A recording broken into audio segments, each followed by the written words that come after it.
కుసుమహార. ఇప్పుడు నా 16వ టాపిక్లో దృఢభక్తి గురించి చర్చ. దృఢనిశ్చయ లక్షణములు. దృఢనిశ్చయము కలుగు వరకు అనన్యభక్తి చేయవలెను, లేనిచో పతనము కలగవచ్చును అని గీతా సూత్రంలో చెప్పిన తరువాత నిశ్చయం దృఢమైందా లేదా ఎట్లు తెలుసుకోవాలని ప్రశ్న ఉదయించును. అందుకు దృఢనిశ్చయమునకు ఉండవలసిన లక్షణాలు చెప్తూ ఉన్నాడు. దాంట్లో మొదటి పాయింట్ ఏమిటంటే, ఎవరైతే అన్విరుచుడైన అంటే నిర్వచించడానికి వీలైన పరమాత్మ గురించి చెప్పి మౌనం వహిస్తాడు, ఆ మౌన భాషయే ఉత్తమం, సరి అనేది అంటున్నాడు. ఎవరైతే తమకు తోచిన అభిప్రాయం చెప్తారో వారికి అతనిని గురించిన ఏమీ తెలియదనే చెప్పుకోవాలి. అందుకు నన్ను ప్రేమ సత్యలో ఒక అద్భుతమైన టాపిక్ మనస్సు బాగా తొలిచిందండి. అది మీ ముందుంచుతున్నాను.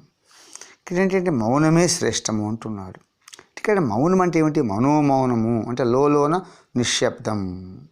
నిశ్శబ్దం బ్రహ్మ ఉచ్యతే అంటున్నాడు. అంటే ఊరికనే మాట్లాడకుండా ఉండటం మౌనం కాదు, లోన ఆలోచనలు కూడా ఉరిగిపోవాలి. జాగ్రత్తగా ఉండండి. ఆధ్యాత్మిక కృషిలో సాధకునికి సంభాషణను అదుపులో ఉంచుకోవడం అంటే మితభాషణం చాలా సహాయకారిగా ఉంటుంది. వదరబోతుతనం అంటే అమితంగా మాట్లాడటం మనస్సును కలవరపరచడమే కాక మనశ్శాంతికి కూడా భంగకరమే అవుతుంది.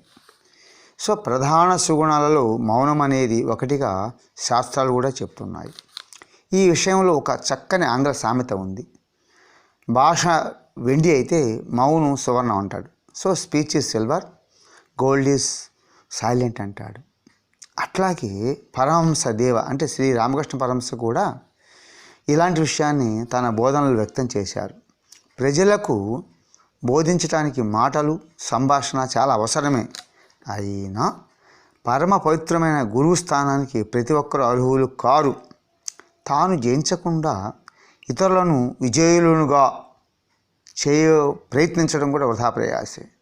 తాను విముక్తుడు కాకుండా ఇతరులను విముక్తులు చేయకపోవడం కూడా నిష్ప్రయోజనమే కాకుండా హాస్యాస్పదం కూడా అంటున్నారు.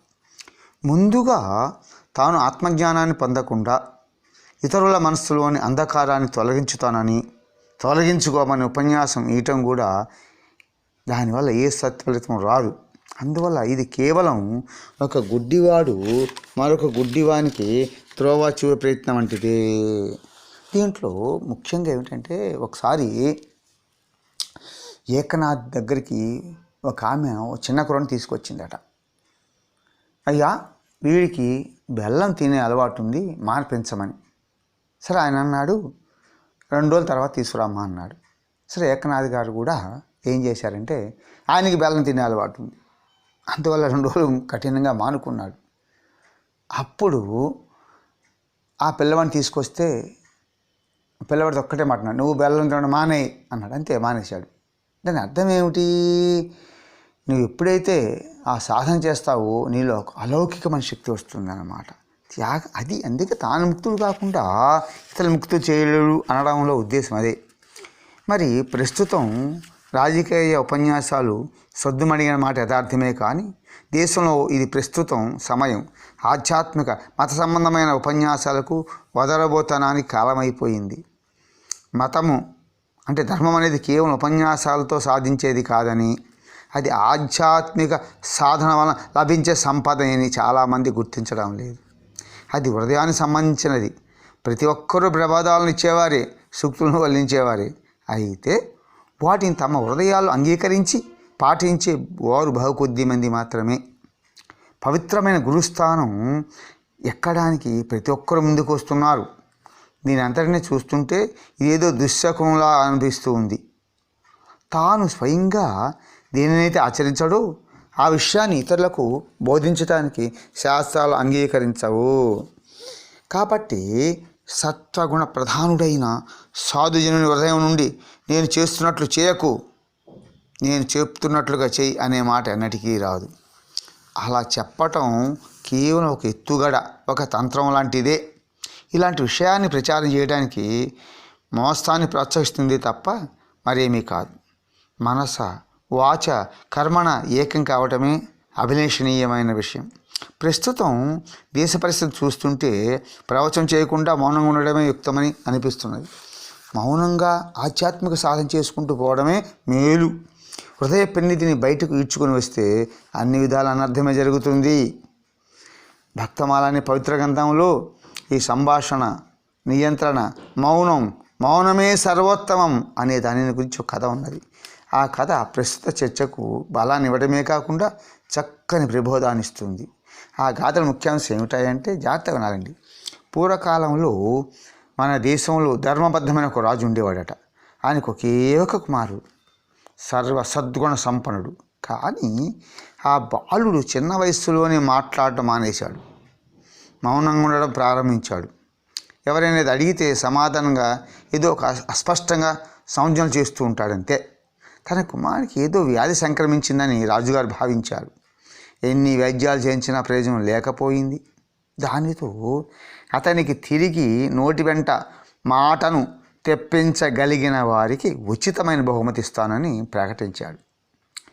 సరే, రాజగృహంలో ఉన్న ఒక వేటగాడు ఆ బహుమతికి ఆశపడి ప్రలోభపడి రాజకుమారుని వెంట పెట్టుకొని అడవిలోనికి వేట కోసం తీసుకెళ్తాడు. అయితే రాజుగారి కుమారుని దయా స్వభావం ఎలాంటిదో ఆ వేటగానికి బాగా తెలుసు. అందుకని ఆ వేటగాడు రాజకుమారుని కనుల ఎదురుగాని పూర్ణ గర్భవతిగానున్న ఒక్క లేడీని పట్టను చీల్చి దాని నుండి లేడీ పిల్లని బయటికి తీస్తాడు. దానిని బయటికి ఇచ్చాడు.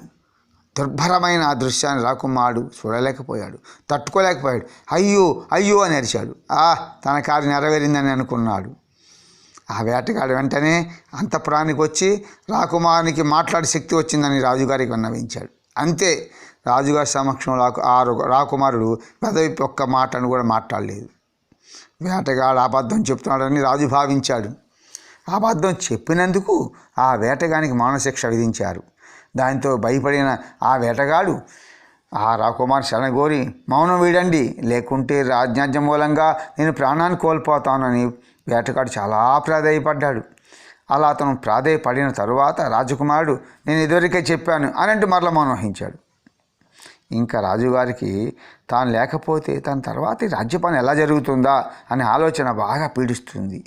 ఆ విషయాన్ని తన కుమారుని ప్రశ్నించాడు. అయినా బాలుడు మౌనంగా ఉండిపోయాడు. చివరిసారిగా రాజుగారు అడగక, చూడండి జాగ్రత్తగా గమనించండి, ఆ బాలుడు మాట్లాడుతున్నాడు. మిగిలిన విషయాల్లో మౌనం అవలంబించాలి, కానీ ఒక్క కృష్ణుని విషయంలో మాత్రం సర్వత్రా మాట్లాడుతూనే ఉండాల్సిందే. అంటే చూడండి, ఎగ్జాంపుల్ అద్భుతం. శ్రీశుకుడు మొదలైన ఋషులను చూడండి, వారు సదా మౌనంగానే ఉంటారు. కానీ కృష్ణ ప్రసంగం వచ్చినప్పుడు మాత్రం వాళ్ళు ఉన్మత్తులు అవుతారు అన్నాడు. అంతే, మరలా మౌనం. ఆ తర్వాత బాలుడు ఎవరైనా సత్యమైన విషయాన్నే చెప్పినా ఆ వాక్కు సత్యమైన ఆ విషయానికి అలాగే అంటిపెట్టుకుని ఉండడు అని వ్రాసి చూపించాడు. అది అవసరమైతేనే మాట్లాడతాడు అని అర్థం. మరి కొంతసేపటికి మనసులో జపం సాగుతూనే ఉంటుంది. అవసరం ఏర్పడినప్పుడు రాజకార్యాలను రాతమూలకంగాను అతి కొద్ది నోటి మాటలతో నిర్వహిస్తాను. మాట్లాడటం మొదలు పెడితే అసత్యాలు మాట్లాడే అవకాశం ఏర్పడుతుంది అంటున్నాడు.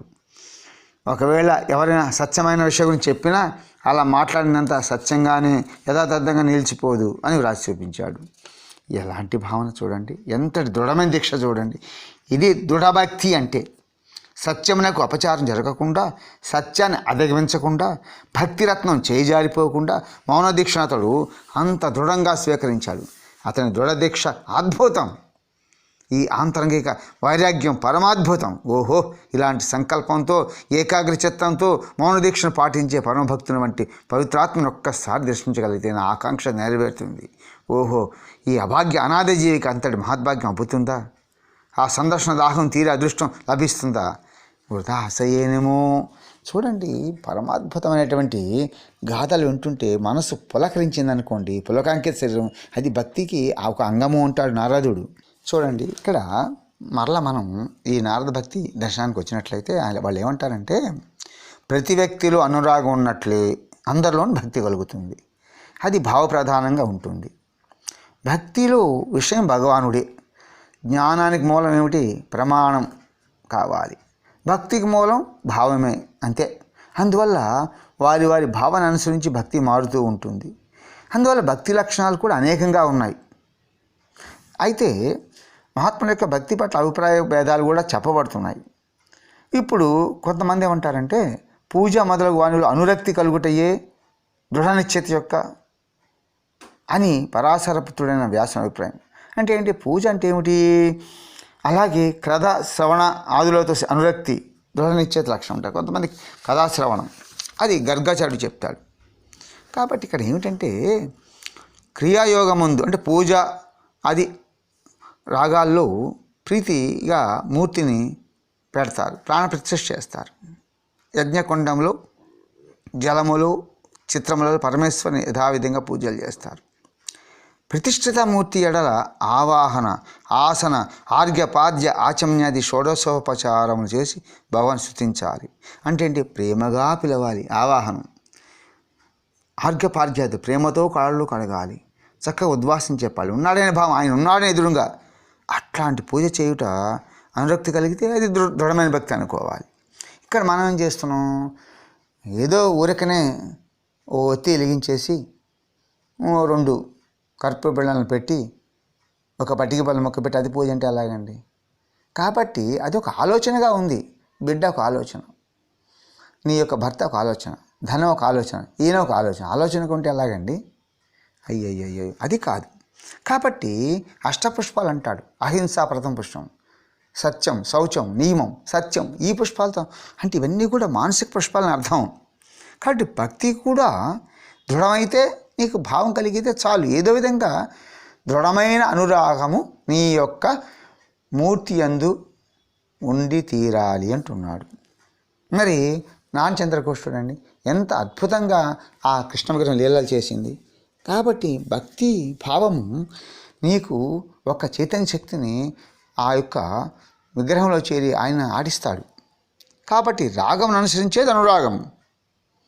స్మరణ మాత్రం చేతనే సంతృప్తి కలిగేది రాగం. నిజమైన రాగి పరమేశ్వరుడే. జీవుడు అతన్ని ప్రేమిస్తాడు. జీవుడు పరమాత్మని మర్చిపోయాడు. పరమేశ్వరుడే జీవుడికి సత్తాన్ని, ప్రకాశాన్ని ఇస్తున్నాడు. మరి రక్షించేవాడు, పాలించేవాడు, పోషించేవాడు అతనే కదా. జీవుడు ఎప్పుడు పసివాని వలె భగవంతుని ఒడిలో ఉంటాడు. అందువల్ల నిజంగా భగవంతుడే జీవుణ్ణి ప్రేమించేవాడు అంటున్నాడు. పూజాది కర్మకాండాలలో అనురాగం కలిగింది. సరే, అనురాగం వల్ల శ్రద్ధ కలిగింది, బాగానే ఉంది. అనుక్షణం దానిలో నవనీతము గోచరించి రసోత్పత్తి జరిగింది. అంటే ప్రేమలో లగ్నమైన మనస్సు వెనక్కి తిరగదు. హృదయంలో ఆర్ద్రత వస్తుంది. ఆర్ద్రత అంటే చెప్పాం, తడిసిన మనస్సు అంటున్నాం. ప్రేమ అభివృద్ధి పెంచిన కొలది నిర్భయత వస్తుంది. అలాగే మరి పూజలో అనురాగం తప్పక ఉండి తీరాలి. లేకపోతే అది యాంత్రిక పూజ అవుతుంది. ఇందాక చెప్పుకున్నాం. పూజలు నిత్యనూతన ఉత్సాహం, రసం ఉద్భవించాలి. మరి ఒకళ్ళు చూడండి, ఒకవైపు పూజ చేస్తుంటారు, ఒకవైపు మాట్లాడుతుంటారు. ఆ పాలు వచ్చిన పెంచుకో, ఆ అమ్మాయి వచ్చిన తలుపుది. ఇదేం పూజ అండి? ఇది పూజ కాదు. కాబట్టి ప్రభువుకు ఆకలి తప్పులు కూడా ఉన్నాయని మనం భావిస్తాం. ఈ విధమైన అనుభవం కలిగినప్పుడు పూజలు భగవత్ సేవలో రసానుభూతి కలుగుతుంది. రసానుభూతి లేని పని యాంత్రికమవుతుంది అంటున్నాడు. కాబట్టి చూడండి, చిన్నపిల్లలు దేవుడికి నైవేద్యం పెడితే తిన్నాడు దేవుడు అనేటువంటి గాథలు ఎన్నో చూస్తున్నాం. అది ప్రేమతో పెడతారు, వాళ్ళు తినమని గోల చేస్తారు. కాబట్టి ఆ ప్రేమ అనుభూతి కావాలి, భగవంతుడికి అది కావాలి.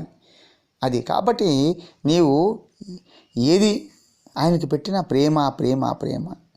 పత్రం ఫలం పుష్పంతో నీళ్ళేని సరే ప్రేమగా అన్నాడు. ప్రేమ కావాలి, వస్తువు ఏదని కాదు. కుసుమహర కుసుమహర కుసుమ.